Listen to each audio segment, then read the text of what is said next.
अस्सलाम वालेकुम, मैं हूं फ़ारूक तैयब। शुक्रगुज़ार हूं आपका कि आपने मेरी वीडियो देखने के लिए टाइम निकाला। शहज़ादा आले सुन्नत, फ़ख्रुश शोरा, शायर इस्लाम मौलाना मुफ्ती सईद अरशद अल हुसैनी साहब इस वक्त ऐसी शख्सियत बन चुकी हैं कि बच्चे से लेकर बड़े तक उनसे मोहब्बत करते हैं, प्यार करते हैं। अब तो मसलक से हटकर हर मसलक के लोग उनसे प्यार करते हैं, उनको अपने स्टेजों पर बुलाते हैं, उनको दावत देते हैं, उनके कलाम सुनते हैं। शिरक से पाक उनके कलाम, बिदआत से पाक उनके कलाम, खालिस सहाबा और नबी करीम अहले बैत और नबी करीम सल्लल्लाहु अलैहि वसल्लम की शान में उनके कलाम होते हैं। तो ज़ाहिर बात उनकी दिन ब दिन लोगों की मोहब्बत उनके साथ बढ़ती जा रही है, शोहरत बढ़ती जा रही है। इस शोहरत सिर्फ शोहरत नहीं है, उनकी इज़्ज़त है, उनका एहतराम है, दिलों में उनकी एक मोहब्बत है, लोग उनसे प्यार करते हैं। तो लेकिन कुछ हिजड़ों को ये प्यार शायद बर्दाश्त नहीं होता कि अल्लाह ने उनको इतनी इज़्ज़त दी, इतनी शोहरत दी, इतना मुकाम दिया कि लोग उनसे सेल्फ़ी लेना फ़ख्र समझते हैं, लोग उनसे सलाम करना फ़ख्र समझते हैं। तो लेकिन ये इन हिजड़ों को, इन यूट्यूबरों को ये बात हज़म नहीं होती। तो एक यूट्यूबर बड़ी देर से अपना किरदार निभा रहा है, किरदार कशी करने की कोशिश करता है मुफ्ती साहब की। जब तक मुफ्ती साहब के बारे में लोग मोहब्बत करते हैं तो इनको माइंड ख़राब करने के लिए अजीब सा एक शोशा छोड़ देता है, तो लोग परेशान हो जाते हैं, पता नहीं वाक़ई ऐसा मसला है। तो अल्हम्दुलिल्लाह इसने जितने भी ऐसी बकवासात की हैं, जो आज तक भौंका है, मैंने इसको अच्छी तरह समझाया और इसको पटा डाला है। तो काफ़ी दिनों से चुप था, तो हम भी चुप थे, लेकिन कहते हैं आते हैं नस्लों का पता बताती हैं। इसकी नस्ल ही ऐसी है, ऐसी गंदी नस्ल की ये कोई इंसान है, कोई हिजड़ा किस्म का यूट्यूबर है, बात नहीं आता। अब बिल पास हुआ, लोग मावी आज़म साहब के पास मुबारक देने गए, तो इसने पहला ये इशू उठाया कि मुफ्ती साहब ने मुबारकबाद क्यों नहीं दी, क्यों नहीं मुबारकबाद देने गए। तो मैं कहता हूँ अगर ये मुबारकबाद देना है, पहली बात तो ज़रूरी नहीं है, फ़र्ज़ नहीं है मावी आज़म साहब को मुबारक दी जाए। हम सलाम पेश करते हैं माविया साहब को, हम उनके नौकर हैं कि उनको मुबारकबाद दी जाए, ये फ़र्ज़ ऐन हो गया कि सब मुबारकबाद दें। इसके अलावा दूसरी बात, बिल सिर्फ माविया आज़म साहब ने पास नहीं किया। हाँ, उनकी काफ़ियाँ बहुत हैं, हम उनकी खिदमात बोल नहीं सकते, लेकिन ये सब जमातों ने, बड़े लोगों ने मिलकर बिल पास किया। सब की कोशिश है, हर मसलक की, अहले हदीस, देवबंदी, बरेलवी, सब मुश्तरक मिल के जमात इस्लामी इकट्ठे एक दीवार बन के जब खड़े हुए तो अल्लाह ने कामयाबी अता फरमाई, बिल पास हुआ।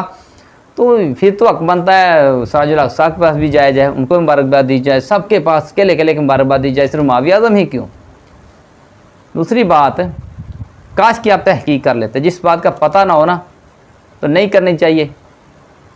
तो एक तो इश्यू बना दिया इसने कि नहीं आए, कहाँ छुप के बैठे हैं, बड़े लोगों ने ये बातें की, बड़ी बकवास कर रहे हैं लोग, आप मुफ्ती साहब कहाँ छुप के बैठे हैं। तो मैं कहता हूँ आज तो आप बिल की शाबाश मुबारक आप दे रहे हो, तो मुफ्ती साहब ने कई महीनों, कई साल पहले एक कलाम लिख दिया, एक दिन सा परचम साहबा का लहराएगा, असम्बली से बिल जब आएगा। तो ये तो पहले का कलाम मुर्शद ने लिख दिया, मुफ्ती साहब ने, ये पहले से मुबारकें दे चुके हैं। तो बाकी दूसरी बात, इसने जहन ख़राब करने की कोशिश की कि मुफ्ती साहब को ये पसंद नहीं है, शायद मुफ्ती साहब इसके हक़ में नहीं है, मुखालफ हैं। ऐसी कोई बात नहीं है, इसका एक शोशा छोड़ा हुआ है, शोशा ही है।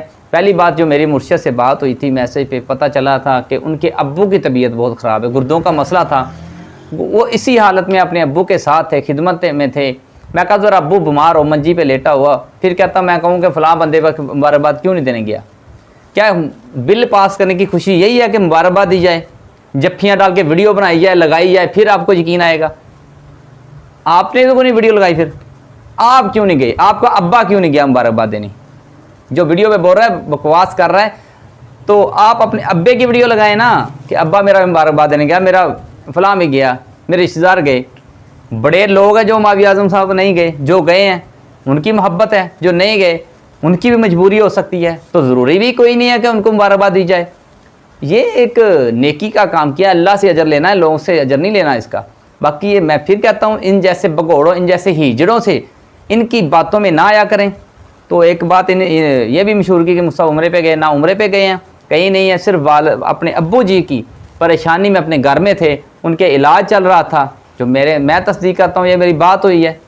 तो वो इलाज में थे, परेशान थे, तो उन्होंने कोई प्रोग्राम नहीं किया, सब प्रोग्राम छोड़े हुए थे। जब शेर चुप करके बैठ जाए ना अपनी घर जाके अपनी बिल में आर्जी तौर पर, तो इन जैसे कुत्ते निकल आते हैं, फिर भौंकना शुरू कर देते हैं, लोगों का माइंड ख़राब करना शुरू कर देते हैं। मैं इस कुत्ते को, इस हिजड़े को फिर मैं समझा रहा हूँ, बाज आ जाओ। अगर नहीं बाज आओगे तो मैं तो आपकी ऐसी चतुर करता रहूँगा, आपको बेनकाब करता रहूँगा। इंशाल्लाह मुफ्ती साहब ये शान व शौकत, ये इज़्ज़त ऐसे ही रहेगी, लोगों के दिलों में प्यार करते रहेंगे, ऐसा मुकाम मिलता रहेगा, कोई इनको नहीं रोक सकता। ये मसले के अहले हदीस के स्टेज पर भी जाएंगे, मसले के बरेलवी स्टेज पर भी जाएंगे, जहाँ मर्जी जाएं। ये मुफ्ती सईद से तुम्हारे बाप की जागीर नहीं है, समझाई ना, कि एक ही मसलक के हैं। हमें मुफ्ती साहब पे फ़ख्र है तौर अहले हदीस होने पर, कि सलाम पास करते हैं मुफ्ती साहब को, जो काम कर दिया उन्होंने। शायद कि ऐसा शायर अजीमत, ऐसा शेर शायद दोबारा आए ना, आएगा ना, ऐसा माँ कोई बेटा जनेगी ना पहले जना होगा। अल्लाह ताला मुफ्ती साहब की हिफाज़त से फरमाए, और जो मुनाफिकीन हैं, जो ये हिजड़े हैं, जो भोगते, अल्लाह इनका मुंह बंद करे, इनको हदायत नसीब फरमाए। बहुत शुक्रिया, अल्लाह हाफ़िज़।